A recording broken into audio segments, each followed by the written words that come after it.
Hello, everyone. My name is Colin Snell. Welcome back to On What Matters. This is the show where we talk about the greatest forces, challenges, and hazards in the 21st century, along with some of the best solutions out there, or possible solutions out there. Today, we're talking about disinformation and misinformation, along with a ton of different related topics, ranging from intelligence analysis to infrastructure architecture and infrastructure like safety to online warfare. Lots of very uplifting, down to earth topics. But I'll be speaking with Ryan McBeth, who is one of my favorite YouTubers right now on the platform. He's hovering just around 1 million subscribers, and I just big thanks to you, Ryan, for coming on. And to everyone, my apologies for only getting this out now. This interview is from late June, and reaching back into the archives to pull this one out for everyone. But I do feel like the conversation tackles some really important topics. And it was also just a lot of fun. So very excited to bring it out to everyone out there. And please remember to rate the podcast. It helps out massively. And the Patreon link is also down below if you'd like to support what we're doing here. Also, real quick, everyone, today's episode is not exactly the best when it comes to the sound quality on my end. Ryan's audio sounds fine, which is why I still decided to upload this episode. But big apologies for that. We'll be doing better in future weeks. And yeah, so apologies for subpar audio on my end. And I will see you guys next week. Sweet. Well, hello. Welcome on the show, Ryan. Hey, Coleman. I'm so glad that you asked me to come. I haven't even started drinking yet. Shit. Well, it is certainly 5 o'clock somewhere.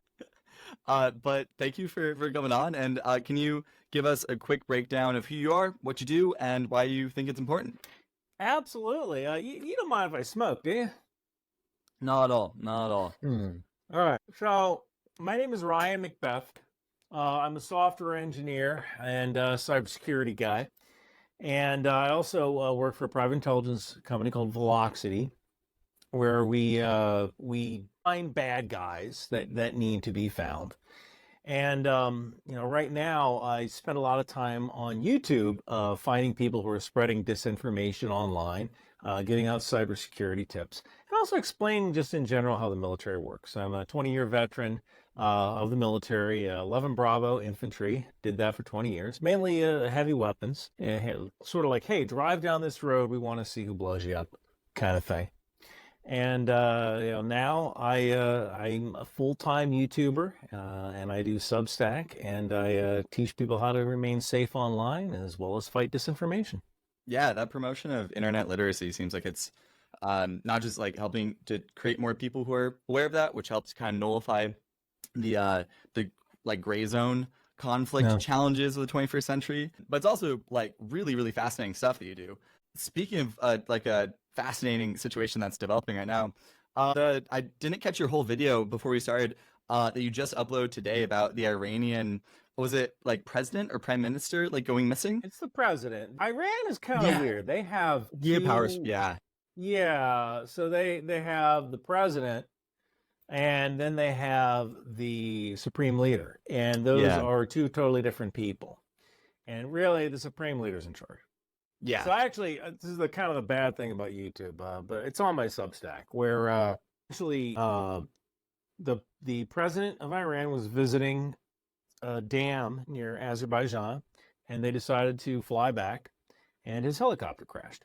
And there's all these conspiracy theories online talking about it was a missile, it was the Mossad, did something to the helicopter. You got to look at this stuff and you got to break it down, and you got to say the more James Bond something is, the less likely it is to have happened. Yeah. So you look at the president of Iran, and you go, okay, well, this guy, they were flying helicopters, older helicopters from the 1970s, actually. Yeah. Bell 212s. Now, and why they're flying a helicopter from the 1970s when they're under sanction and might not be able to get good parts for it, I don't know. It could just be as simple as, hey, this is the most luxurious helicopter we have, or it's easy for him to get in and out of this. Yeah. Like, Yeah. you don't pick up your granddad in a sports car, right? So Yeah. there might have been more capable helicopters, but he maybe had a harder time getting in and out of it, and that's kind of thing. So when you look at something like that, you go like, all right, so what would it take to actually get a team of saboteurs to go and damage the plane in some way, so that way it goes down the mountains? All right, well, you need an insider, right? Yeah. You need some guy who's a maintainer on the president's helicopters, who's willing to loosen a bolt, right? That'll loosen at a certain time and cause a helicopter to crash in a certain way. It's possible. I think it's pretty darn difficult to do that. You can just imagine trying to get an insider into Marine One, which is what Yeah. the president flies on. How hard would it be to get an insider in Marine One to do that? And you also don't necessarily know which helicopter the president's taking, Mm. because in this case they took off with 3 helicopters. And that makes a lot of sense. I didn't know they took off with 3. Why it still took them so long to get there, right? To like. Well, you think so when the Sorry plane to interrupt. crashed, it's bad weather and Yeah. it's in the Yeah. mountains. Where Yeah. do you land Exactly. them? And I think one of the things I said in my video was, all right, so the president's helicopter crashes. Mm. Now, they might have a team on board. They almost certainly have some sort of security team on board who is trained in different rescue in different situations. But if you can't see where he went down and you're afraid that you're going to slam into the mountain because there's fog, that the safest thing to do is just head to the airbase, and we're going to consolidate and reorganize, and we're going to figure out what to do later. That makes a lot of sense. It does. It does. Yeah. And yeah, all right, maybe they could have dropped fast ropes and like, all right, we're going to fast rope down. We're going to search for this guy. He is the president. You got to protect the principal. That's what you say in any PSD, any personal security detachment situation. We got to protect the principal. But in this case, the risks might have just been too great, so they fly back. So I actually took a look at this and I said, like, all right, well, there are other conspiracy theorists saying, like, oh, it was a missile. Like, well, again, let's say you have a missile. You're going to have to shoot down all 3 planes. You don't know which plane the guy is on. Yeah. And the conspiracy theorists might go like, well, they put a transponder in it, right? Like, I mean, they dropped it. You can just air tag in there. And, it's kind of like, at some point you just have to let reality take over. Yeah, do you see that as just applying Occam's razor quite a bit in different circumstances? It's like evidence gathering, then after that, applying Occam's razor as like a first kind of layer of like, okay, let's think through this, and then after that, you get into more kind of detailed explanations. It seems does that map onto a part of your methodology, or can you explain like how you kind of approach a new piece of information that you're like, I don't know if this is disinfo or misinfo or what's going on here. But there is a difference between the two, where disinformation is intentional. Misinformation is usually like getting the facts wrong. Yeah. Like if you had said like, oh, it was an Iranian Air Force helicopter that crashed. Well, it was probably a state helicopter or IRGC. It probably wasn't Air Force, right? Yeah. Air Force is, believe it or not, Iran actually has a separate religious military. They have their military, the Artesh, their army, and then they have a separate army that is a religious army. That's the Islamic Revolutionary Guard Corps. That misinformation would be getting the facts wrong. So the kind of first thing that I do is I go, all right, well, does this smell funny? Like, is there a smell to this? And the clue for smell that is really just a gathering of all of the experience that I've gotten over the past 10 years doing ISR stuff, intelligence, surveillance, reconnaissance, finding bad guys. Going, all right, does this make any sense that this thing happened? Like one good example was people were saying that Israel was dropping booby-trapped tins of meat into Gaza so that hungry people would open up these tins and they would explode. And this was debunked. I debunked this like 4 months ago. And every couple of weeks, someone else posts this video, these images. And so when I first saw that particular one, I went like, all right, well, the first thing they said was Israeli jets dropped these cans of tainted meat. And I thought like, all right, well, usually if you're going to drop something, you're going to do it through a transport plane, right? Yeah. Israel doesn't have any jet-powered transport planes. Yeah. All right. They do have some refuelers. Would they use a refueler? They only got like 7 of them. So they use a refueling plane to go low over a city and drop tins of meat? Probably not. So let's take a look at these tins. Like, hey, these tins look kind of familiar. And as you look at it, you realize, like, wait, I know these things. They're M603 landmine fuses. Now, no, the Israelis weren't dropping tins of meat onto Gaza so that people open them up and they blow up in their hands. But what they were doing was kind of boneheaded. And this has kind of been par for the course of the Israeli army, that they do kind of stuff where you go, why the hell did you do that? Yeah. Go, you don't understand. And so essentially, Israelis were using these M15 landmines to collapse tunnels. They take the M15 landmine, they put the landmine in the tunnel, they wire det cord to it, and they blow the tunnel.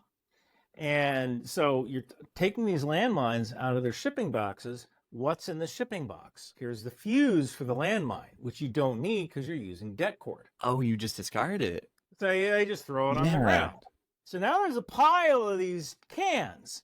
So after the Israelis leave, some Palestinian dude sees all these cans. They set the cans up so that the opener is at the top instead of the bottom, and they turn them around so you don't see the writing on them that says landmine fuse. And they make a video saying, don't touch these cans. They're tins of meat that Israel dropped on people. 2 women and children have already been killed. Yeah. So that's kind of how... Well, now, that only works because I can smell something funny and go, like, all right, well, Israel doesn't have any jets, so let's back up here.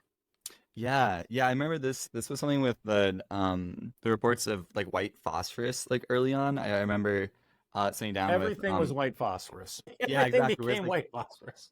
And they were actually taking pictures of flares, illumination flares, and slowing them down and claiming, look, Israel's dropping white phosphorus. So they're using Now, Israel was using white phosphorus in some cases. It is a perfectly valid tool to be used.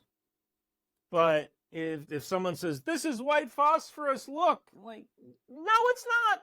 Yeah, exactly. That's important.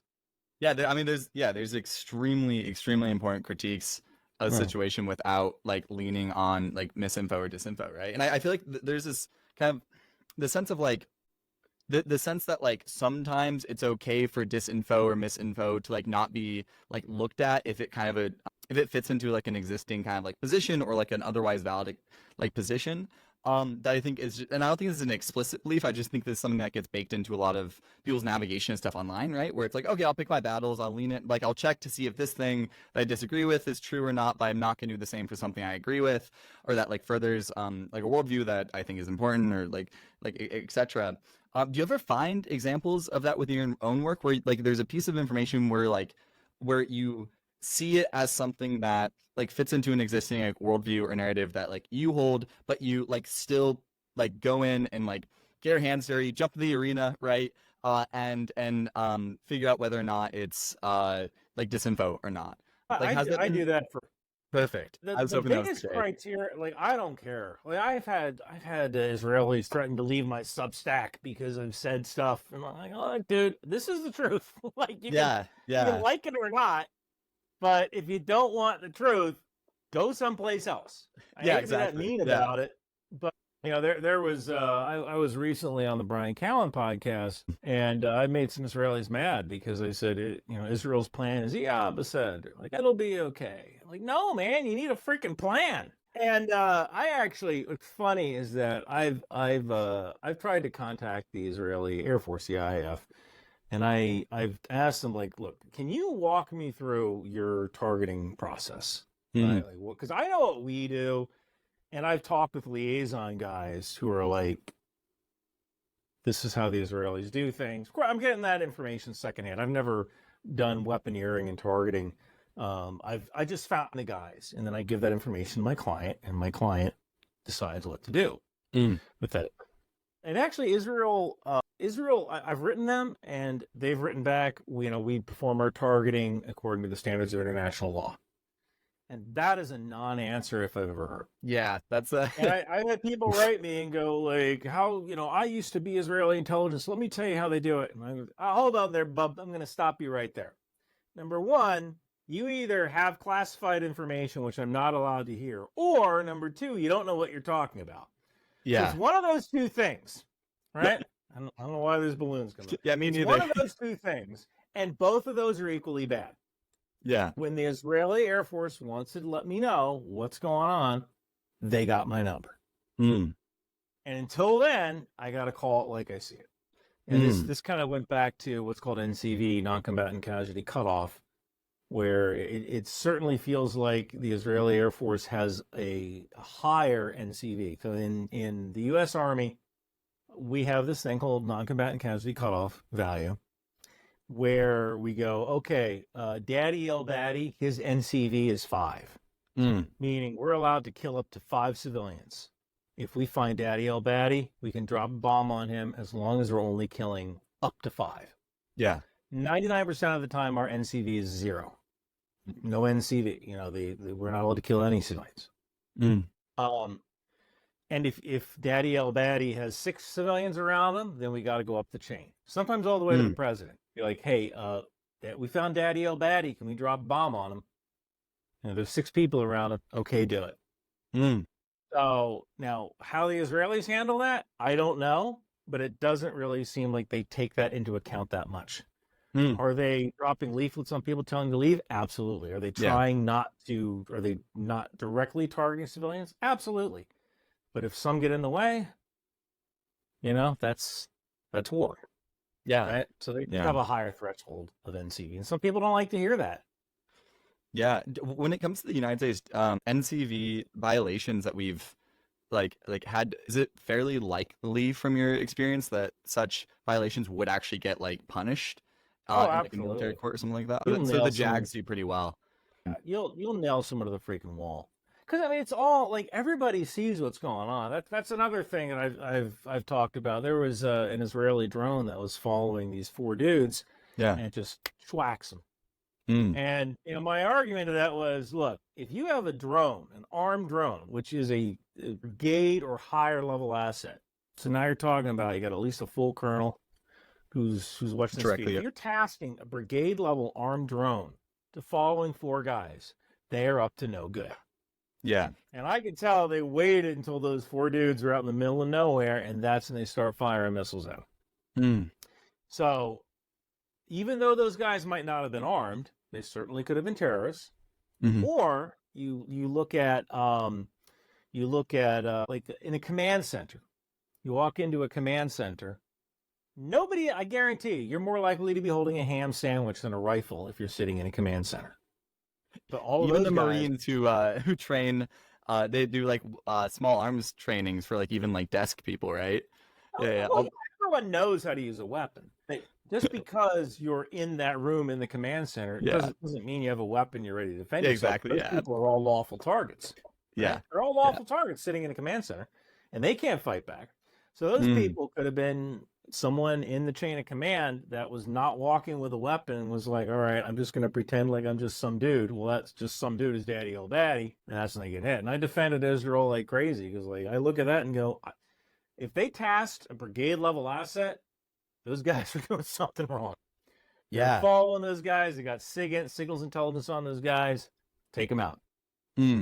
So, if you like the good, if you like it when I say good things, you got to like it when I criticize as well.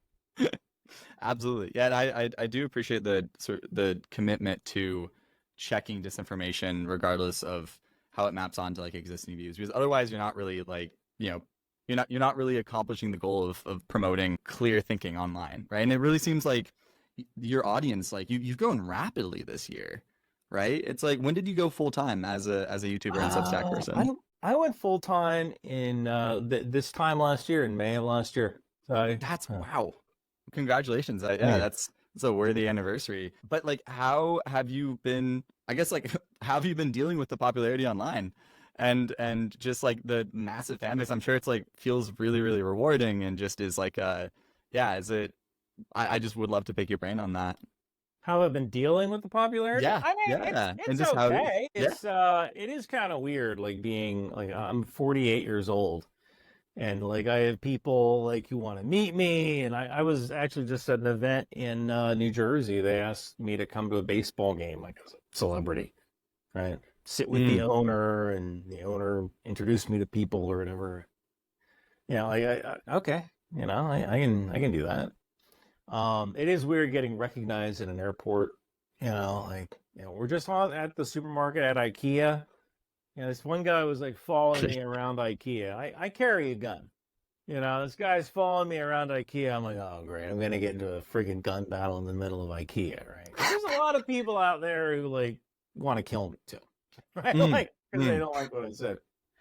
So I'm thinking, great, you know, my hands on my cig. I'm like, God, I'm gonna freaking get into a gun battle in IKEA. The guy comes up to me and is like, "Are you Ryan McBeth?" Yeah, yeah. You know, I'm waiting for like the bullets, right? Like, no, he just wanted a picture. He's just like working up the urge to ask me for a selfie. If you've ever meet somebody famous, just ask for the selfie. Like we're used Yeah, to, you know. yeah, just straight up, yeah, because otherwise, I But mean, yeah, because they got stalkers to deal with. It's a whole thing. That's brutal. And IKEA is also just a really interesting place to be like, it's am I like gonna get have a into a gun shootout battle. here? Like it's not like the baby in Walmart where he's like, Let me hide behind the flutard. Ah, exactly, yeah, 18 chairs don't stop it like a, you like a gotta nine assemble your millimeter. bunker with a little, little. One of the other things I was really interested in talking more about, Yeah. we talked a little bit about the methodology you've applied. Mhm. When did you first see purposeful like disinfo online getting like really really bad? Was it in the warm and was it like did it preceded 2016 and like sorry the 2016 election type like disinfo moves that like really started hitting the US where it hurt, which is our already vulnerable democratic process? Or was it like after that? Like when did you first start like personally getting really really interested in this and prioritizing it? So I guess I personally started getting into it probably in the summer of 2022 because when I first started my channel, I was a programming and cybersecurity channel, and then I started covering some military content after the Ukraine war started, just because I had been a former anti-tank guy. They were blowing up a lot of tanks, and people just had questions like, "Hey, how come tanks turrets pop off their hulls when they're hit?" Right? Mm, People had those questions.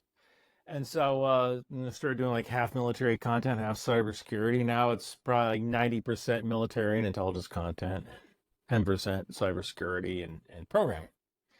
And I guess I noticed it back in the summer because people were talking about Azov, or they were talking about the abilities of the HIMARS system, and mm, nobody, they were getting these things wrong. And so it's almost like, Forrest Gump got good at running because he was constantly being chased so much.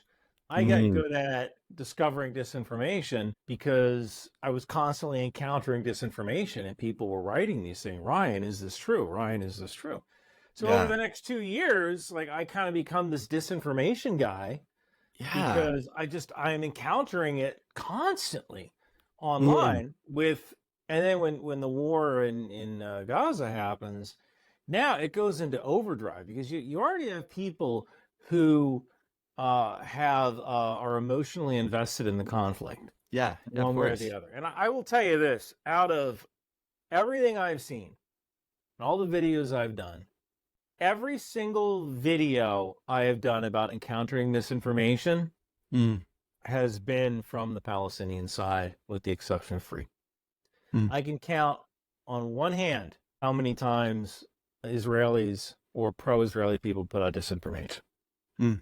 One was like a fake armory underneath a hospital. I encountered Oh, yeah, one was a like someone AI generated an armory, claimed it was yeah. Gaza, claimed it was under a hospital. I encountered That's the that. other elephant in the room. Exposed. The What's AI that? generated Yeah. content. Oh yeah. Yeah, yeah. We'll talk That's about it gonna later get because that's scary. my back. Using it for generation, but just risk generally from AI. But please go on.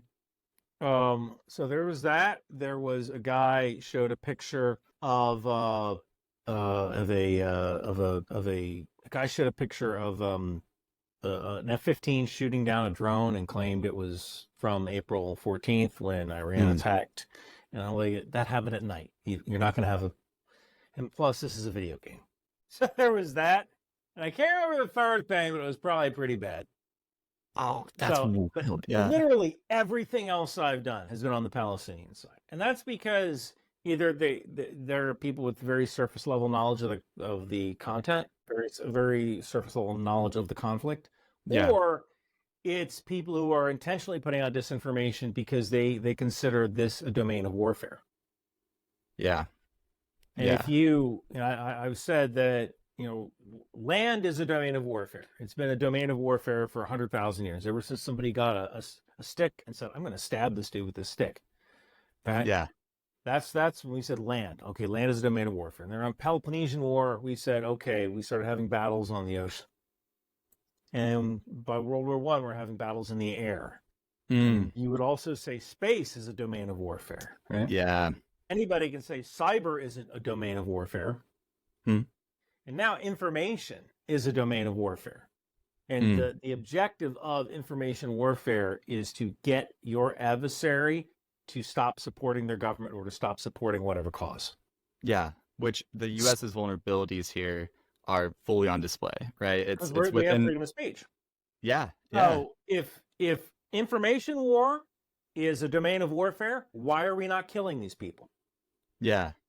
If you are sitting in a room for 8 hours a day putting out disinformation being paid by a foreign government that directly affects Americans, you are a combatant just in a different domain, and we should kill you. Yeah. And I've stood up on podiums with charts and said that we should start taking the information warfare domain seriously. Because I suppose the right response doesn't seem to be like I don't agree with you like fully. I think respectfully, of course, because you know a lot more about this than I do.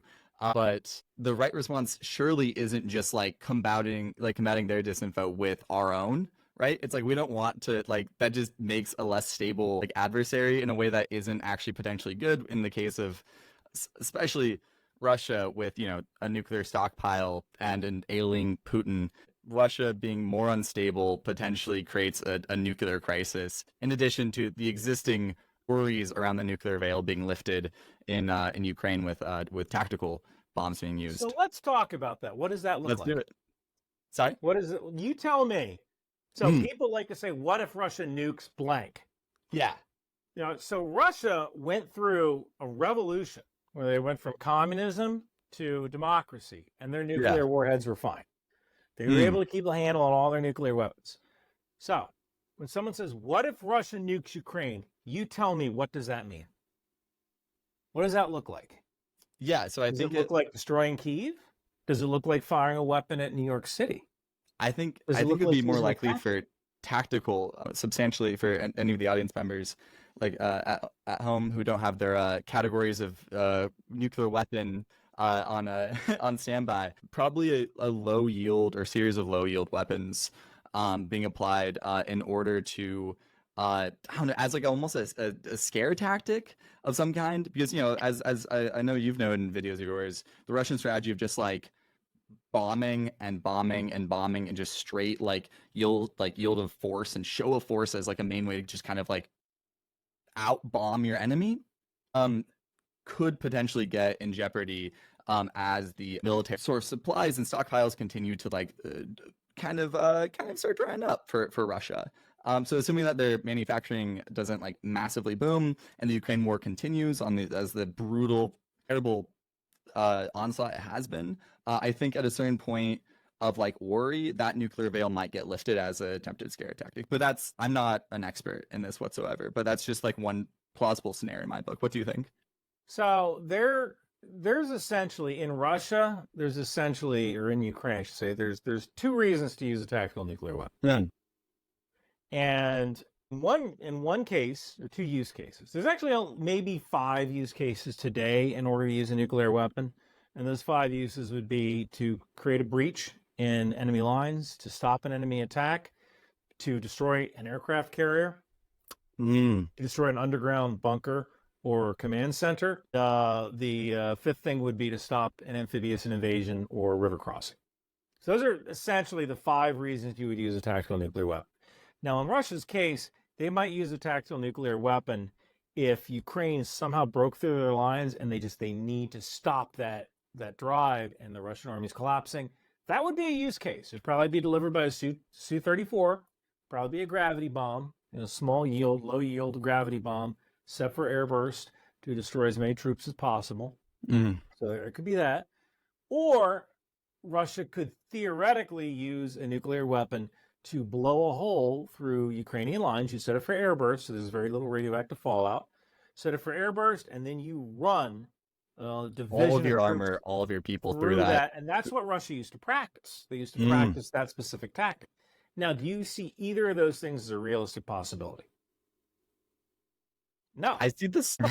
Neither of those things can happen. So just using a nuclear weapon to say, oh, look what we've got, it would turn the entire world against them, including China. And why doesn't China want Russia to use a nuclear weapon? Because when, not if, when Taiwan invades China, remember, what's that fifth item? That fifth item is stopping an amphibious landing. If Russia uses a nuclear weapon in Ukraine, it suddenly becomes a lot easier for the United States or Great Britain or France to use a nuclear weapon against Chinese amphibious landing ships. And destroying naval forces, destroying like a naval strike group, that is a great use case for a nuclear weapon. It's a perfect use case for it. Yeah. It's out in the middle of the ocean, not going to be a lot of fallout. There's no dust that kind of goes into there. It'll be a little fallout, not a lot. Yeah, but it'll get swallowed up by the ocean. Nobody's going to, there's no civilians that are going to get killed using a nuclear weapon on the ocean. So China will be like, dude, you do this thing, we are done. Yeah. Russia needs China to buy its oil right now. That seems like a really realistic modeling of China's military, sort of the game theory it out, in terms of China's like perspective. I don't think I had that anywhere near as developed of a model of what Chinese defense priorities are. So it makes a lot of sense that they would be worried of the nuclear seal being broken by Russia, that linked to the U.S. handing Taiwan, assuming they wouldn't do that because you have to remember a nuclear weapon isn't like throwing a lawn dart. A nuclear weapon, you have permissive action links inside the plane that go, okay, I need a code to enter. There's different kinds of ways to unlock that weapon. And if your plane doesn't have that software and hardware to talk to the nuclear bomb, you're not going to be able to use that nuclear bomb. So it would probably be us delivering the weapon, not necessarily Taiwan. Yeah. So that's even more scary with that.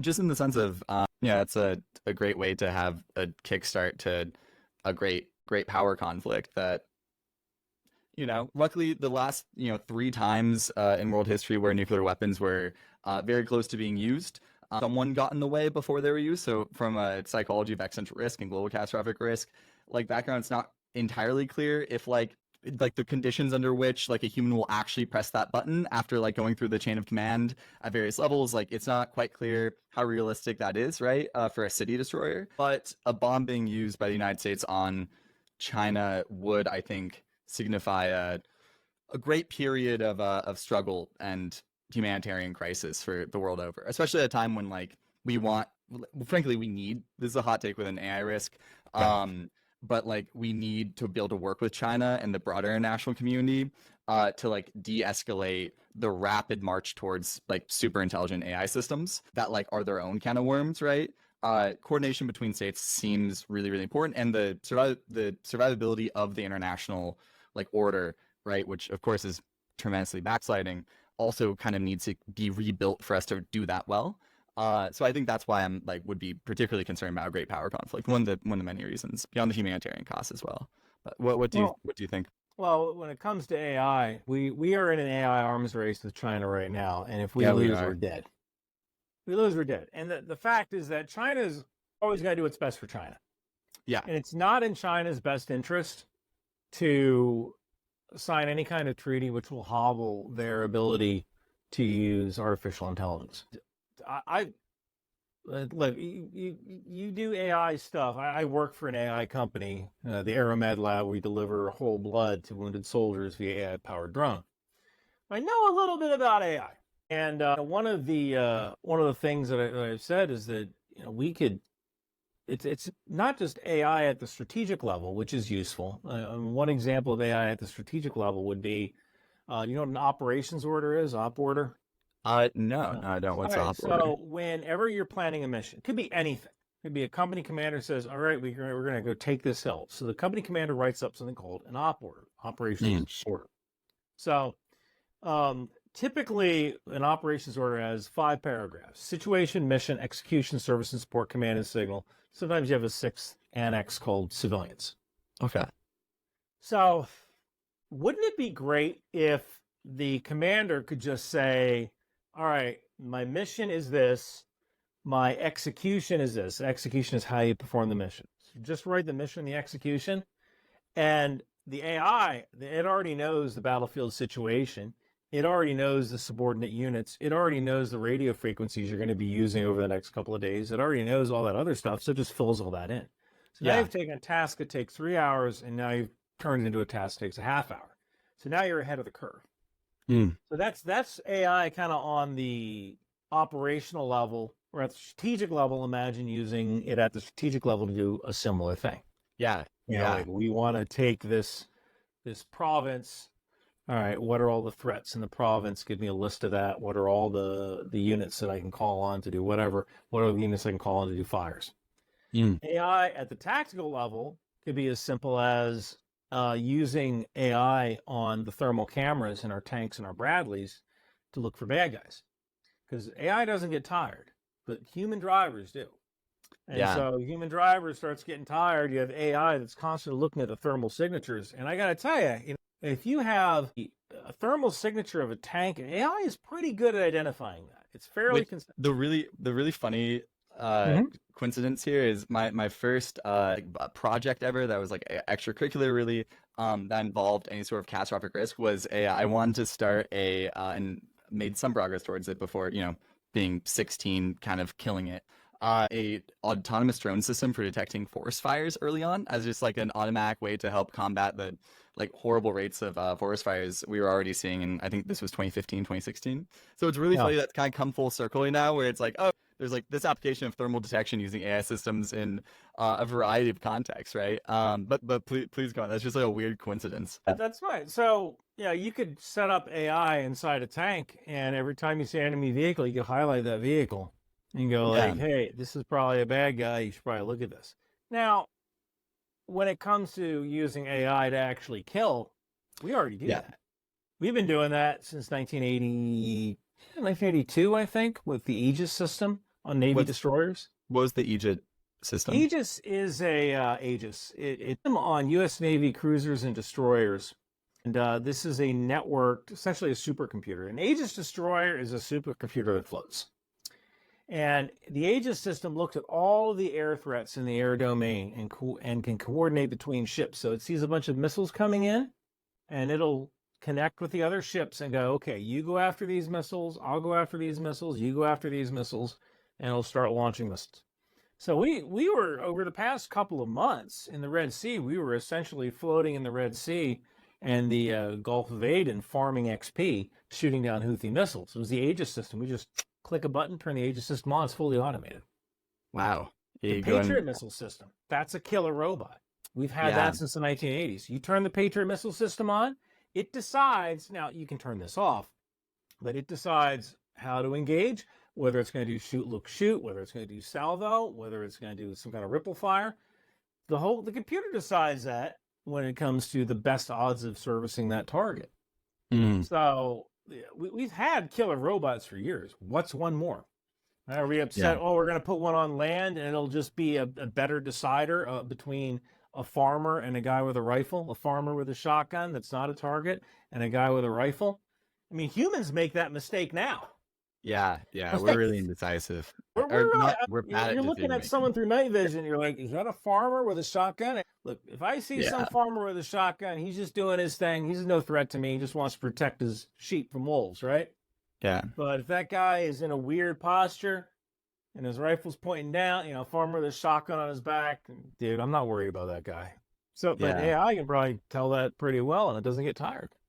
Right? Yeah. And I think I reckon there is a meaningful difference between humans being fully out of the loop and it being used to enhance like human decision making. And it's more of an argument from principle and less of an argument sort of on an object level specifics standing, because as the systems continue to get more and more powerful, there's a certain point where just from an instrumental like convergence, instrumental like Hmm. utility convergence of like it's more effective to like just have it be hyper efficient, not need any humans in like the process. There'll kind of be this like broader push towards taking humans out of the loop, right? And that has a bunch of like potential knock-on effects. It has like a broader, it essentially just like allows more systems to be developed in a way that's like cautionable from people Yeah. and developers in a way that like just continues to just like offset like humans say in the overall process. And like there's reasons for concerns around that. But in the more narrow scope of like applications that can help reduce, for example, like civilian casualties within war, like that I would reckon does seem like a good reason to implement it, right? Because people, you're on your fourth cup of coffee, you're on night shift, working on like as like a drone operator or something like that. Um, you're gonna make like mistakes as a person, right? And mistakes don't just happen on the individual level; they happen on the group level, right? So even though you have like that command structure and that oversight, it like there's like weird effects on group decision making that also get bad when like individuals within that have like shitty days even. And Right. that's I think one of the scariest things about humans with weapons, period, right? Is like as we get more powerful things, our weapons are like still subject to the same Stone Age neurological like mismanagement, right? So I do think systems that improve decision making to reduce casualties and things like that like seem really really important potentially. Yeah, which I don't think I would have seen before this conversation. So you definitely helped me update my view on that a bit, which I appreciate. So moving to Russia a little bit more, Yeah. since neither of us are planning a trip there anytime soon. I'm curious when it comes to misinformation from different states. I know in our emails we talked a little about like the big three, and it seemed like North Korea wasn't as interesting to dive into, given their misinformation mostly being aimed. Mm. Yeah, you said like South Korea, I think. Korea, or like when people say North Korea is starving, then they'll these accounts will show all these examples of people in North Korean supermarkets and look at all this food and that kind of stuff. Yeah, North Korea is out for North Korea yeah, without yeah. necessarily trying to influence people in the U.S. It seems like they're trying to copy sometimes the like Russian model of disinfo, but are just doing it even like just like poorly in like many components. But I don't know very much about specific projects to counter Russian disinfo within sort of like specific targeted like groups or groups that are more likely to get targeted, right? Because we oftentimes talk about like general sort of like it's social media. There's it like it's trying to change American views or sentiments regarding like elected officials or like wars and things like that, kind of like splinter the American population. But it seems like targeted like disinfo seem really really dangerous, and I don't know much about that. So I wanted to ask you if that's like an area of specific concern instead of just like people at large. It's like targeting specific kind of demographics of Americans, either like service people or people involved in high stakes decision making. And I think that the problem is that in a free society, how do we fix that? One of the reasons, it feels like Russia has some, I don't want to say, well, see, it feels like Russia has some influence over the Republican Party, is that back when Hillary Clinton and Donald Trump were running for office, Russia had to choose, all right, which person are we going to choose to throw our support behind? And for whatever reason, they picked President Trump. They could have easily picked Secretary Clinton, Mm. but that didn't. Once they picked someone, they kind of had to go with it, and now they have all that infrastructure in place. And really, it wasn't that Russia really cared who won the election. It Mm. was that, and this is the part. People who are listening to this right now, who are Democrats and who are yelling at me, going, "No, Russia wants Trump." You have what's called an emotional impediment, and you Okay. need to get over it, because this is the reality of this situation, whether you like it or not.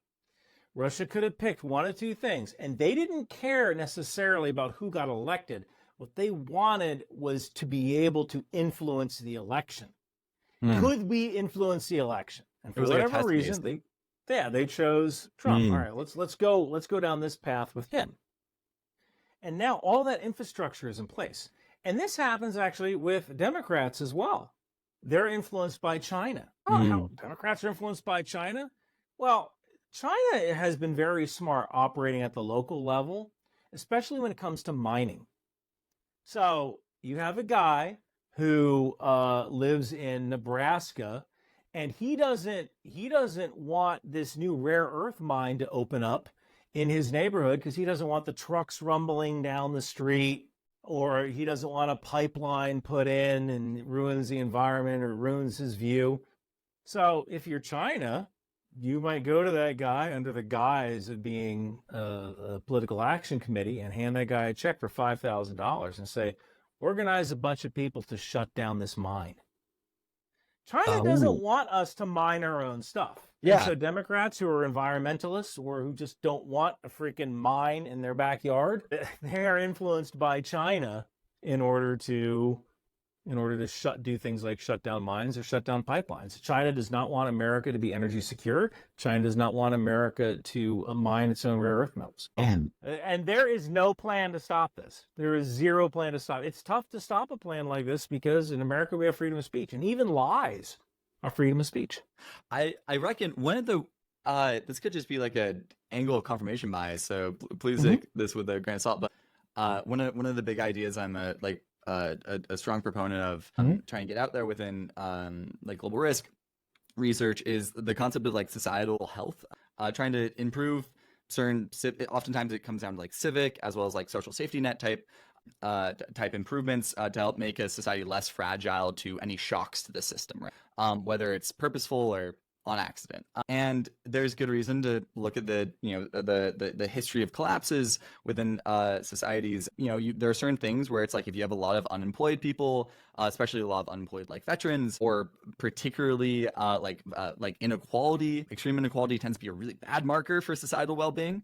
Or stability, I mean. Like there's all these sort of metrics that like we have good data on, it seems. But it seems like having broader sort of societal health, a society where people are more likely to like trust their neighbor and also trust their like elected official and like have healthy civic disagreements and have civic engagement, all these things that the US is currently ailing on, right? It seems like those things would substantively make people less vulnerable personally to like targeted like disinfo, or like targeted kind of behavioral interventions from other states, just because there's more like civic engagement there, and other people can kind of help keep people more epistemically checked by their actual community, by their flesh and blood people, therefore relying less online, for example. And that doesn't like that also isn't being tackled at all, right? Then, Well, let well, me it's ask you this, from that framework. Colin. Yeah, absolutely. You're living in an apartment right now?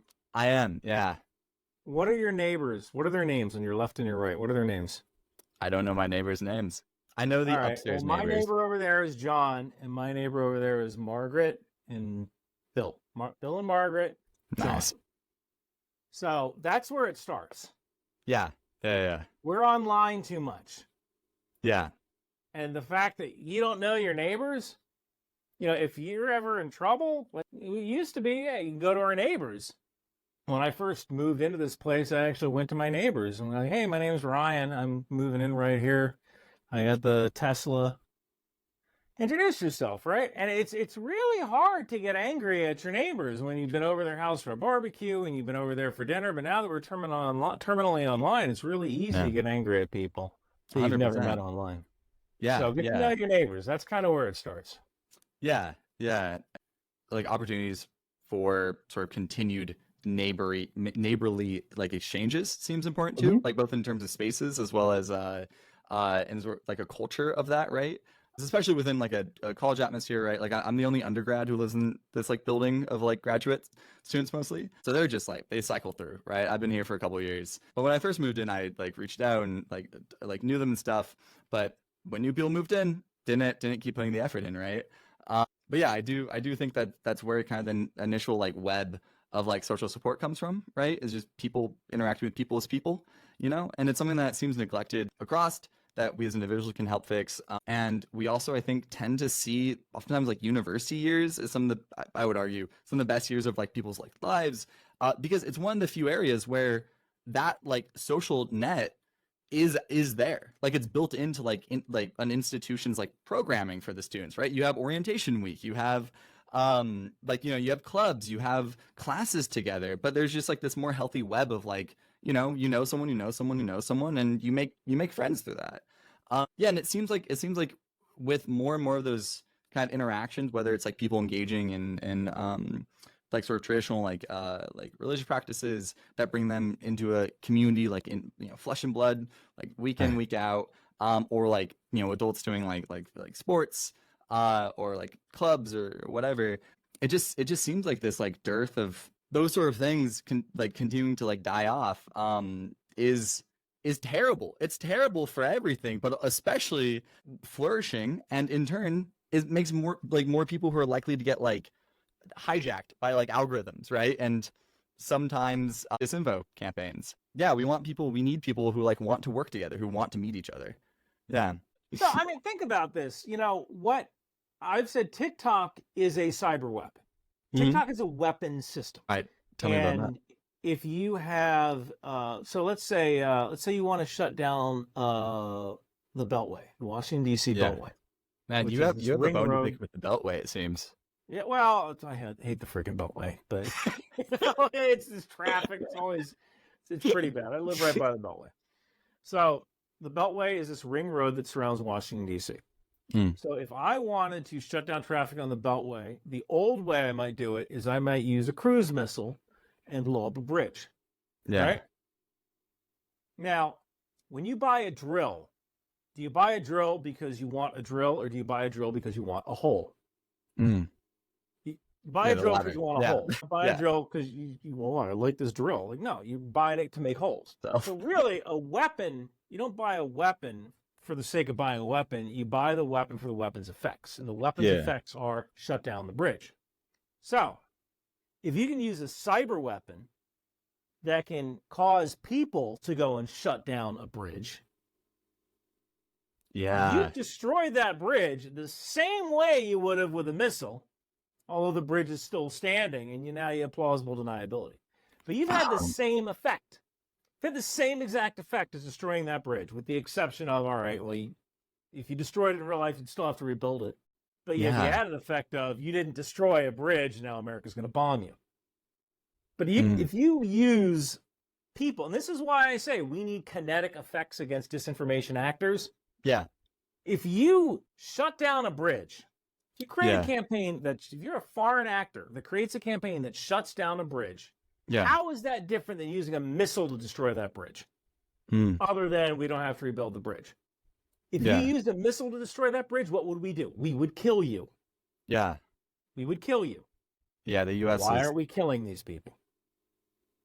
Yeah, I see that weapon. as the vulnerability keeps building as well to those sort of strategies. Like as the pools become more nuanced and more developed, right?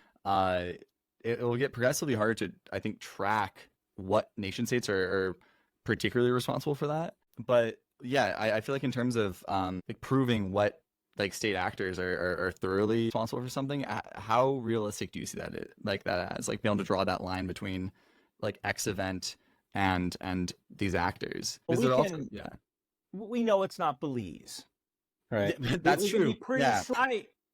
I can track people back to, and there was one guy who was putting out controlled unclassified information online, and I figured out, not only the guy's email address, but his email address, his phone number, where he lives, his best friend's name, his wife's name. This is all through commercially available advertising data. This is trivial. This is trivial getting that information.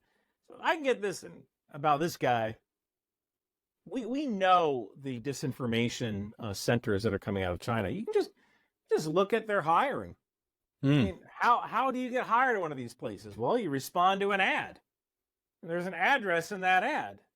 So what do? We blow that building up, or we provide some sort of kinetic effect, or we provide some sort of cyber attack that takes that building out. And then people aren't going to want to do that job anymore. Go work at Home Depot, or whatever the Chinese equivalent of Home Depot is.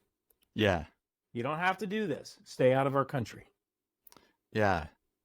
Yeah. Do you see countries as getting more on the offensive foot as time goes on, and the gray zone conflict continues to get more and more sort of salient? It's a domain of. It's like saying, do you see just see it as countries having a inevitable. navy? Well, if you got an ocean next to you, you need a navy. Yeah. I guess it does like. You have the internet, you need an information warfare division. You look at Estonia. The best information warfare group in NATO is Estonia. And you know, Why one of the highest, the Estonia? healthiest democracies in the world too is also Estonia. That If it makes sense. Yeah, About yeah. 5 years ago, I think these Estonians, there was a statue of a Soviet soldier that was, I think it was in a public square, and they decided to move that statue to like a Soviet cemetery. Hmm. And the Russians got really angry and launched a massive cyber attack against Estonia. And Estonia became the best in response to that. They became the best darn cyber weapons brigade in NATO. Their flag is right up on my wall. Hell yeah, Estonia. That's awesome. I mean, it's the modern equivalent of another northeastern European state being able to fight beasts much bigger than themselves with Finland, being able to fight off both the Germans and the Soviets. I feel like the contemporary cyber warfare version of that might just be Estonia. That's I fucking think you're awesome right. that they're able to put up because it's so small. It's like the size of like Massachusetts. Like it's that's incredible that they're able to do that so effectively. Do you see like defense minded folks becoming more cognizant of like the need for a Sonia type capability and response? Because I mean the U.S. like what was it, the shut down the oil pipeline this last summer or 2 summers ago. I can't remember when exactly it was. Was it more recent? I just know there's been like major hacks on U.S. infrastructure that have like really put a clamp on things. We're kind of weird in that regard Yeah, because we're not crazy about the government coming into a private business and saying, "Hey, what are your safeguards?" yeah, Right. So yeah. from an offensive level, there are a lot of people who take the offensive part of cybersecurity very seriously. We probably Hmm. have cyber weapons that would knock your socks off. There's an excellent book called "This Is How They Tell Me the World Ends," that kind of gets into zero-day exploits and how there are times when the government knows that there is a vulnerability in, let's say, Windows. Yeah, And you kind of wonder, like, all right, should we let Microsoft know about this vulnerability, or do we keep this in our pocket to use it as a weapon? Because a lot of times a cyber weapon is a one-shot weapon. yeah, Once you exploit that vulnerability, the adversary can figure out how you got in, and they can patch that vulnerability. yeah, yeah. So that's kind of the question there. So I think that we take cyber offense seriously.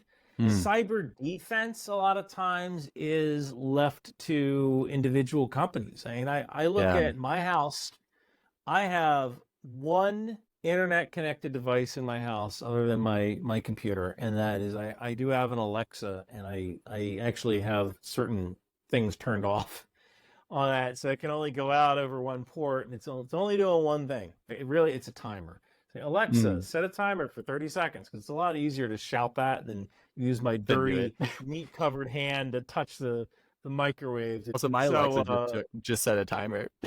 but when you look at your house and you go, all right, I have my security system that's internet connected. I have my iRobot, my Roomba.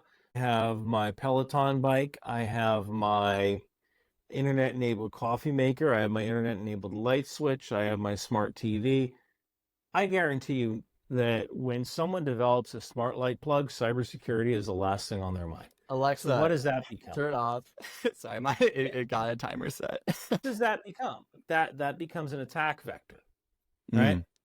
So it is certainly possible that you could have things like programmable logic units, programmable logic controllers inside. There was one example of a hack in Pennsylvania where these programmable logic units they had a vulnerability in them, and China, or as Iran, was able to get into like the water system in Allegheny, Pennsylvania. I forget the actual town. Jeez. But like, all right, so you Whoa. might be limited as to what you can do, like turn off a valve. But Yeah. now people have lost water in that particular area of Pennsylvania. Now that doesn't mean that China can shut down the water everywhere, right? And in some ways, and kind of the same way that we don't have the same election machines is a feature, not a bug, right? Because Yeah. if we had one standard of election machine, it'd be one way of getting into that election machine. So the fact that some people have paper ballots, some people have those hanging chad poke the ballot, some people have a machine, some people have a computer. That's a diversity, right? That's a heterogeneous environment. It's a lot harder to hack a heterogeneous environment.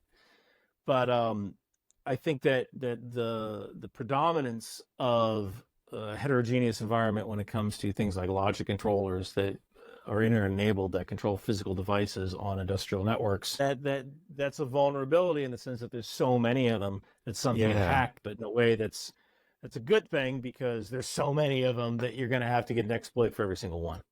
Yeah, yeah. I guess it seems like this is a particular area where a monopoly within a specific, uh, like I don't know, infrastructure or like common like industrial, I don't know, like access point or whatever. Like a monopoly there is like very, very dangerous. Like it's not just like, oh, let's like not have like really unfair business practices. It's like it's that, and also like that just sets up much more exploitable sort of like networks and like critical infrastructure. Are you familiar with a cross-domain solution? No, no. A 1,000-foot overview here. Oh, a cross-domain solution is a device that sits on a network or between two networks. So in the U.S. Army or in the government, if you want to pass information from a side of low trust to a side of high trust, it has to go through this cross-domain solution. And this Mm. cross-domain solution, in some ways, it can be a diode, like it only lets it only lets things in one way. But also, this cross-domain solution could be checking things as it comes in. Like, for example, let's say you have a weapon system that uses a remote thermometer Mm. to detect the temperature and humidity, because when you fire this weapon, it takes into account the temperature and humidity because that can change the path of the round. Mm. So, say it's a wireless device. Well, now you have this thing that you're going to put on a network. And theoretically, someone might be able to hijack that wireless device and send the wrong commands. So the only thing coming in through that thermometer needs to be a 2-digit number that's a temperature. Yeah. If weird character commands come through that thermometer, you need to shunt that to ground and light up a message inside the command center saying, "Hey, this thermometer is acting weird." So that's a cross-domain solution. And I've actually wrote a cross-domain solution. It's available on my GitHub. I did a whole video about cross-domain solutions. And DISA actually wrote me and said, like, we need to see this before it comes out. And after they watched it, they went, wow, I wish we had this 10 years ago to introduce people to the concept of cross-domain solutions. It's like, well, you're welcome. That's fantastic. Yeah. That is so cool. That was kind of weird because I hadn't released it yet. So I think there's some kind of relationship there between them and YouTube. Yeah. It's sitting unlisted, and you know how I Yeah, found first that one, you're immediately flattered, and then you were like, "Thank you." I'm Oh, on wait a your second. side. So ideally, we should get to a point where anything on an industrial network or anything on a network that can cause loss of life if there's a problem, a chemical plant. I don't even think nuclear plants would even be wired to an outside network. Yeah, right? yeah, So if you have to wire something to an outside network, it has to go through a CDS. yeah. And I would imagine some banks might be doing that. But most organizations, most civilian organizations that I've known do not use cross-domain solutions at all. Well, And I reckon it's one of the biggest challenges within building vulnerability into critical structures, where there's some parts of it where it's it almost becomes essential by logic of like the economic system to have like the government like foot the bill for things, because tackling vulnerabilities is like expensive as hell. Like it's like redundancy is hard and expensive, and it just like doesn't, this is the issue we ran into with like not having PPE initially when COVID happened. Classic incentive structure problem here, where it's like, you couple that with also the Silicon Valley type attitude that's still embedded in a lot of development of softwares, of just like move fast and break things. It doesn't promote like resilience within like the broader kind of like just infrastructure of like both like digitally as well as like physically in many cases. And that's a problem that I don't quite know how to fix. And I don't think anyone really does at this point. But there are small things we can do to help improve it, and over time, those could really make a difference, both against other states as well as against states supercharged by particularly good like AI systems, right? Because that's just gonna like put a fuel or like throw fuel on the fire of cyber warfare, I think. When it comes to like sources for a lot of the videos that you make, oftentimes I see you referencing is it Telegram channels and like different like Telegram channels as a way to like check um where a piece of content came from. And it seems like there's this pipeline between Telegram and X quite a bit too, of just like a lot of stuff on Telegram from like that like disinfo then goes to specific. Yeah. Yeah, The tell me about method this. is it's called seeding, harvesting, and amplification. Yeah, tell The me about seeding this. phase, this happens with almost all disinformation. The seeding phase usually happens on Telegram or Twitter, Telegram or X. And so the will release misinformation on Telegram, and then it'll kind of go to the dark areas of X. And some of those dark areas are seeding accounts. So they'll pull that information off Telegram and they'll present it. And then other accounts that are harvesting accounts, they'll take that information and they'll throw it up on their accounts. And they have a couple more followers than the average seeding account. The seeding accounts aren't supposed to have followers. They're sentinel accounts. They're where the information drops. So now those harvesting accounts will take that information and they'll put it up, and the purveyors of the campaign will go, okay, what works? Now, one example is a couple of months ago, there was a video of these female Ukrainian soldiers who were marching. I think that one girl was like crying, and if you actually like watch the original video, she's crying because like the ceremony was beautiful, but the text, and this is called deceptive imagery persuasion. The text that was written over that was, young Ukrainian girl crying because she knows she's going to die in the war. Jeez. And there are some women on the front lines, absolutely, but most women, they tend to get into combat service support roles. Some fight, some do, but most women, they're driving trucks or they're doing paperwork or they're doing intel. There's plenty of other jobs. So the idea that these women are marching toward machine guns is absurd. Yeah. And that particular event, it was seeded, and just the harvesting didn't work. So the harvesting part is what people are picking up on this. And the more people that pick up on it, they go, okay, if people are picking up on this, let's get the amplification accounts in there. And the ultimate target is a Westerner with a high following to repeat your disinformation, like JFK Jr. That was one perfect example I gave was when, so this was an example of something that didn't work. And it died in the harvesting phase. There were like 3 or 4 other accounts that reposted this information. And it just didn't stick. Just didn't work. Didn't resonate. But when Russia said the United States is sending horrific cluster bombs to Ukraine that blow off limbs, and then you had a Georgian, like Georgia the country, not Georgia the state, a Georgian journalist repeat, cluster bombs are horrific, and now the United States is sending it to Ukraine. And eventually cluster horrific starts to appear. Cluster horrific. And then Amnesty International says cluster bombs are horrific. And then JFK Jr., who has 2.4 million followers, says exactly what Russia told him to say. Russia didn't tell him to say it, but he's just looking at cluster horrific. Oh, that's trending. Cluster bombs are horrific. And now Joe Biden is sending them to Ukraine. God, I wonder how so much of this I feel like comes down to people who are around my age who are helping to run the social media profiles of like prominent like politicians and stuff, just like being an intern and be like, oh, hey, can I like retweet this thing? It's about this. Does it fit our like strategy? And, like getting the check of approval and just like retweeting misinformation to like a massive audience. And in addition to just like, the people themselves who like essentially run the account. God damn. That is so in terms of running. So if someone who like has one of these like major accounts, or is on the team who helps to run it or something, what like direct sort of like behavioral checks and balances do you think would be useful for helping to like minimize the amount of like shitty info that a foreign actor directly wants the person to uptake and move? Like what sort of like questions are good to ask? That's tough because we're at a point now where even if you're repeating something that you don't think is true, if you think it harms the president, you're probably going to say it.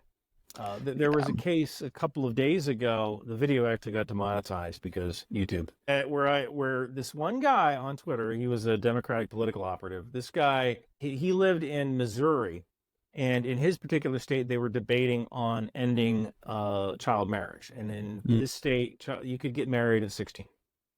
Probably nobody gets married at 16, but it's still on the books from 1887 or whatever, right? They're going to update it to 18. And this guy said, like, hey, if there's two children or two kids who are that age and they're in love, why not let them get married? And there was another guy in Maine who went online, or he said this online. It kind of blew my mind. This actually had to come out of his brain and go into his mouth, right? But he said, like, if we don't allow children to get married, don't you think that women of a ripe, fertile age will be more inclined to get abortions? And he actually said ripe and fertile. This is only the 9th time in my life I've said that word. Yeah. And the first 4 times were in my video, and the other 4 times were on the Brian Callen podcast. Yeah.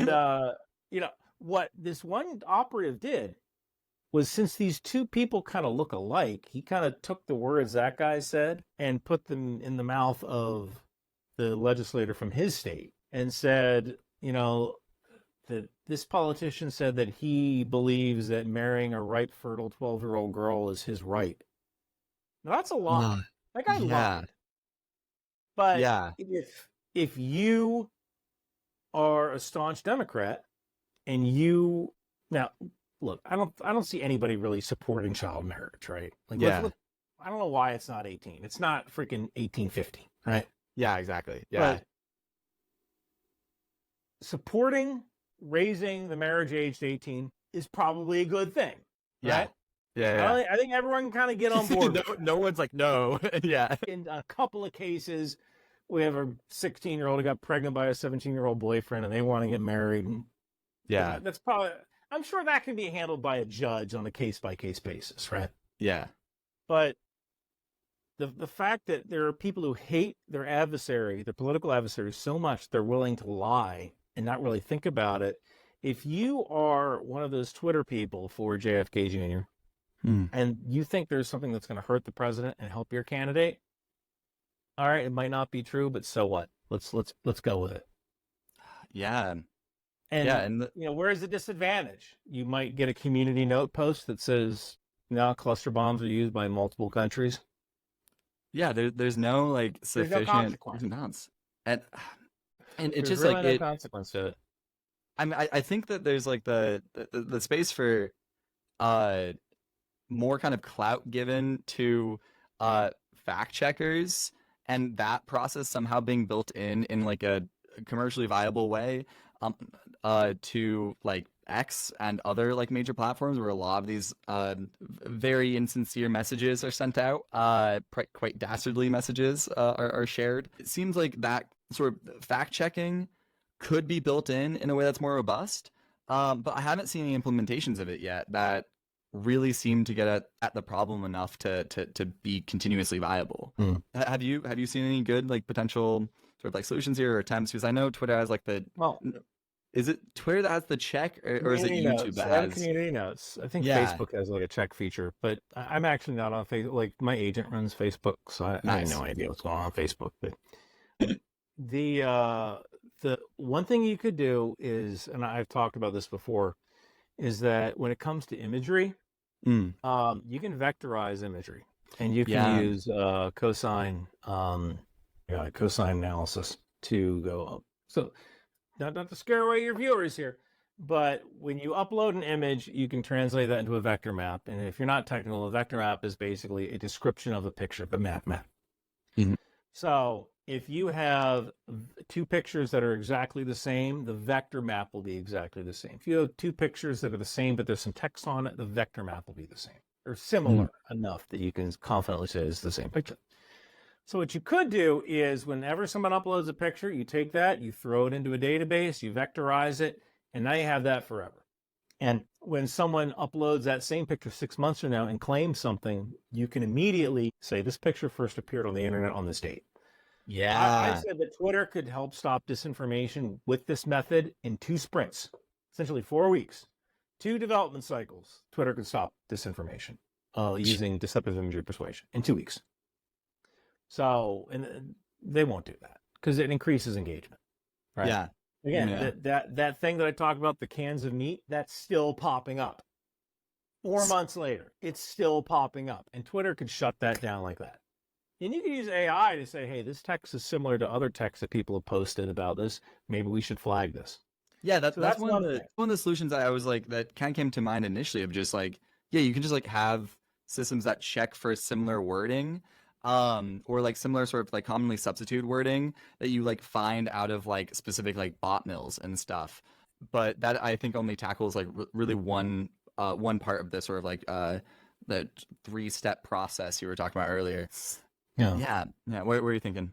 So the next thing would be to have like a truth score. Yeah. Like the number of times that you've been corrected, that becomes part of your permanent record forever. Yeah. Well, yeah, only right next to Wu-Tang is forever. Follower You count. know, Yeah. the number of times you've been corrected, right? So that's another thing you could do. And the third thing you could do is you could have a sharing cooldown. So if you decide to share, maybe you get 3 shares an hour, or you're allowed to write 3 posts an hour. Now, for things like Southwest Airlines that does a lot of their customer service on Twitter or on social media, then that might be case-by-case basis. Southwest Airlines probably isn't publishing disinformation. But for accounts that aren't, fun. You know, a sports team or an airline or something like that, maybe you say you can only post 3 tweets an hour. You can only reshare 3 tweets an hour. There were people, I did this one, and this was amazing. This was a brilliant plan by Russia. So Russia essentially created these personalities online, and they gave them the personalities of ESPN sportscasters. The problem is that these people were fake.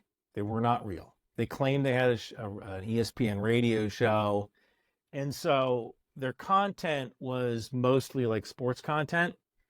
And then one day, like after the Russian invasion, or actually it was after the Tucker Carlson interview with Vladimir Putin, they got political immediately.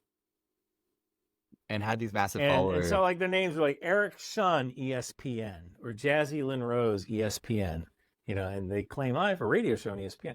Didn't exist. You can search for these people.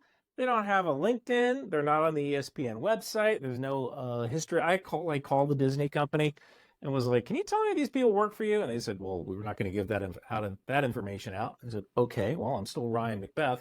So I used my other methods of determining whether these people accounts at various companies that can give me background information on different people.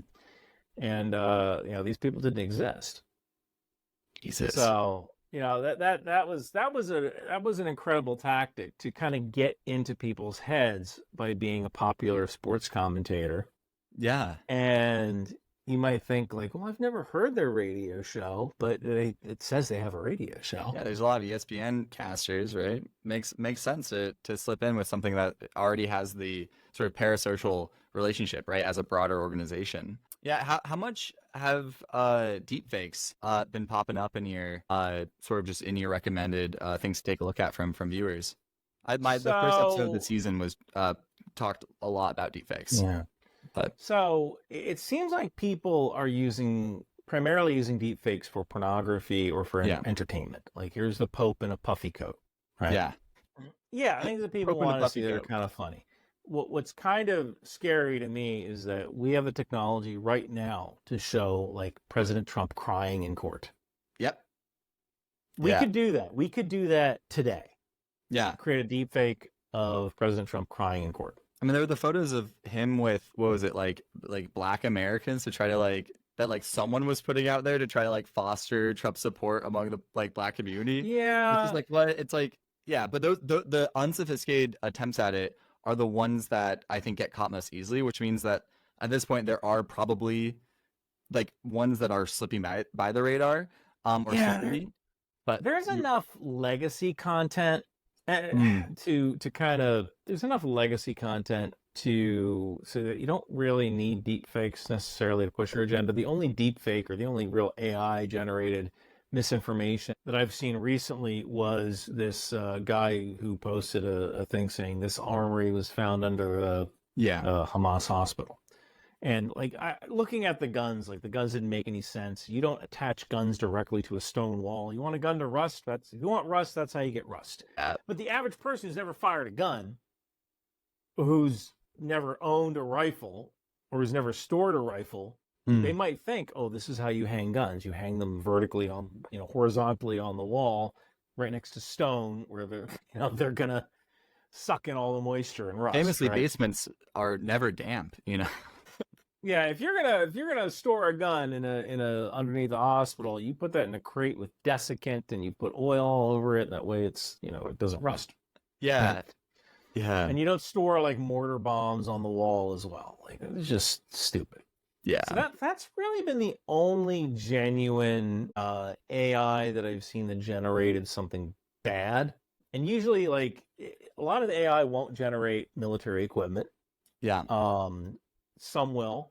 I think Stable Diffusion will generate military equipment, but you say like create an M1A1 tank. It might create a tank, but I'm the kind of guy who can look at a tank and go, "That's not an M1A1. It only has 6 road wheels instead of." The attempts at like stopping both like text as well as image generators from doing certain things, those like guardrails seem like they actually might work better than I thought they did, because I mean I've been working with like GPT-2 since, what was it, like 2022, or I guess it was like 2.5 at the time, and like I would go home from like the office at the end of the day, I'd like crack open a beer and I would just jailbreak it, is like what I would do for fun, like doing this stuff. So like jailbreaking has always been a big concern of mine, because I've seen how even with much more sophisticated, millions of dollars, tens of $1 million dumped in and trying to prevent jailbreaking, you can still do it in certain ways even today.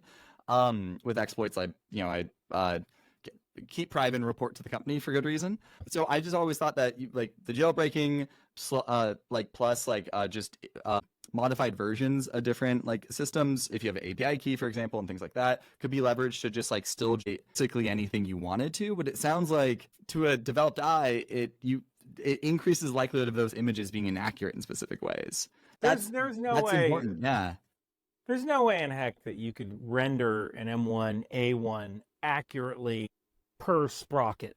Like there's people I know that, look, one of the things I learned in the Army is that there's always somebody who likes German tanks a little too much. There's always one guy who's into World War II just a little too much. He's like, no, that's a Panzerflugen, that's a Panzerfliegen, Flugenflaugen. You can tell because of the third bolt on the second road wheel. I'm like, okay, there you go.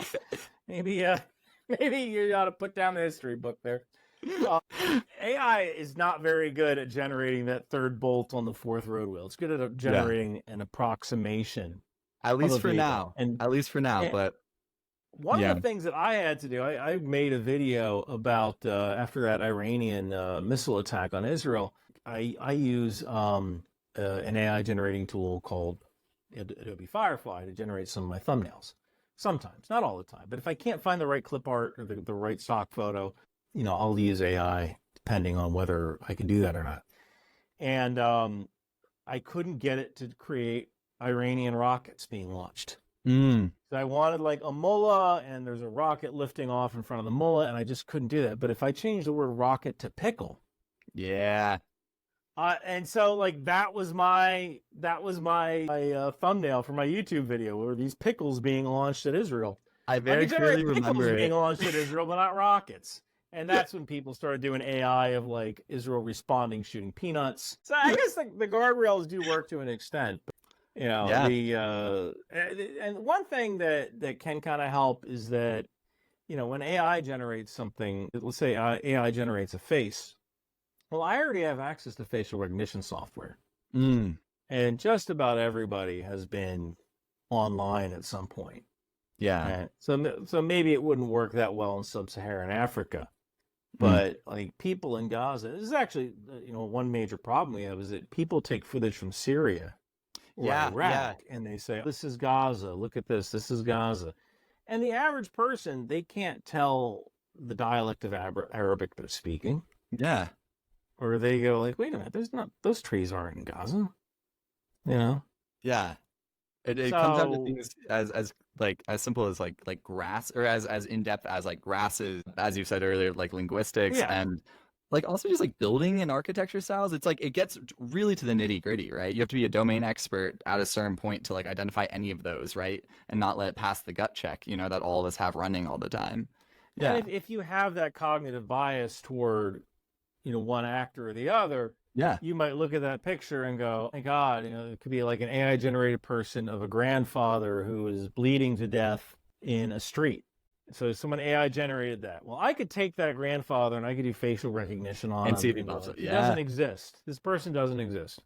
Yeah. That might not necessarily mean he might have been like, "No, no, son, I don't want to be on your Facebook." Yeah. That could be a thing. But also, like, who needs AI when you could literally take a picture from anywhere and say, this is what's happening in Gaza? And people who are inclined to believe that will believe it because they want to believe it. Yeah. Yeah. And they it opens the doors to missing like important information that already is hard to pick up on. When it comes to one of the questions to again to kind of wrap it up, which this has been super, super fun so far. I'm like super pumped to have you on in the future as well. What advice would you have for younger folks who are online quite a bit for checking if the information they're looking at in their feed is true or not? If something makes you emotional, think before you share it. Yeah. That's the biggest advice I can get. Not everybody, look, I have no life. I work between 13 and 16 hours a day. I read all sorts of books. Not everybody can be me. This is my literal job. It's my job to know like a little bit of everything so I can go, this kind of smells because I read a book about this and I remember this happened. So not everybody can be like that. But the one tool I can give you is that if something makes you feel emotional, stop and think before you share it because it's probably not true. Mm. That's a solid piece of advice. I appreciate that. As for some of the books, I like to ask folks who come on, what was one of the first major books that you remember absolutely adoring when you related to a topic that you are directly involved in now? Are there any I books that really mean, shaped your worldview when it comes to like either defense or so probably the best book I've ever read, I have it back there. It's called The Field Guide to Understanding Human Error. And this book essentially postulates that there's no such thing as human error. That whenever a plane crashes, we go, well, it was human error. But really, it's usually focus of attention or competing priorities. So, when I'm writing software, right? I'm writing software and it's, well, you have to write secure code, but you have to be done by Friday. So those are competing priorities. yeah. and that's how someone makes a mistake. And people like to say, well, it was human error. Nobody comes into work wanting to do a bad job. Right? Nobody gets up in the morning and goes, you know what I want to do? I want to go into work. I want to drop the production database. I want to make Saturday. a big Nobody does that. And if they do that, then they're a sociopath and we need to fire them. Yeah. Right? But for the most part, when someone commits an error, you got to go like, all right. It could even be as simple as with the military. Someone wrecks a vehicle. They crash a vehicle. Well, let's go punish that person for crashing the vehicle. Well, all right. That person was up for 20 hours, right? The vehicle was deadlined because the vehicle's brakes were bad, but the commander was like, well, we need this vehicle over here by this time, so I'm just going to sign off on that. Yeah. Right. Well, that commander has their own incentives to do, right? It's yeah. So the Field Guide to Understanding Human Error by Sidney Dekker is probably the best book just about any engineer or anyone in the technology field can read. And the book is mainly about airline crashes, but it has applications to so many other things. And one example the guy gave was regarding focus of attention was just the difference between transcripts. Like he showed a transcript of airline pilots talking. Now, what do you do in a transcript? Well, you remove all the pauses. So if you actually listen to the audio, what you hear is guys going through the decision process and like waiting. All right, there's a pause of 10 seconds as they check to see if that thing worked. But if you're actually reading the document, there's no pause for 10 seconds. There's just, we tried this, then we tried this, then we tried this. Yeah, so just reading a transcript can kind of throw off what actually happened. But it makes a lot of sense. Yeah. Yeah. That's really fascinating. And if you, one of the things, you look at 3 Mile Island, an accident that happened at 3 Mile Island, And people say, oh, that was human error. Well, I mean, all right, well, there was a valve that had been stuck open for months, and Yeah. everyone just kind of got used to the fact that that became a default condition. Well, this valve is always open. And Yeah. there was a water level too high reading, but the meter was broken on the console. If they had sent someone down to actually check the valve at the source, it would have been different. So is that Yeah. human error, or is that, well, that thing's always been broken? Yeah. This Yeah, this comes up a that's lot with how. biorisk and different issues with like certain like infectious diseases, like just like infecting someone who it's error oftentimes, right? And you got to be concerned about just like there's a leaky pipe that just happens to be leaky a lot. We don't think it's dangerous, but enough leaky pipes in a a lab basement or something like that, eventually the wrong pipe is going to leak, and Yeah, suddenly you're a little too okay with leaky pipes, right? yeah, The yeah. Oh, the last pipe two, yeah, all. yeah, exactly. Oh yeah, it's just always like that. Yeah, and like and it's far from just hypothetical, even with this case of I believe it was a leaky pipe that led to the last deaths of smallpox in the UK. It was like a leak, a literal leak. Um, and it killed people. It's Mhm. like real like are lucky as hell that it got contained when it did. Yeah.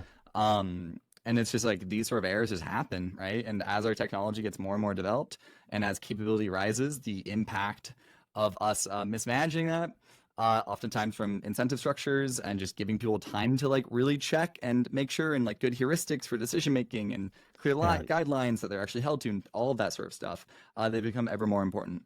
But I really appreciate the work you're doing in terms of helping people on a um, within their digital experience uh, have better heuristics and have a better sense of what is true. Because if we don't have truth, we really don't have anything else, right? Any final words? Any final I thoughts think or we pretty much covered everything. Just the most important part is if something makes you emotional online, think before you share it. think before you share? So, well, thank you so much for coming on. Thank you, Coleman. Yeah, thank you so much.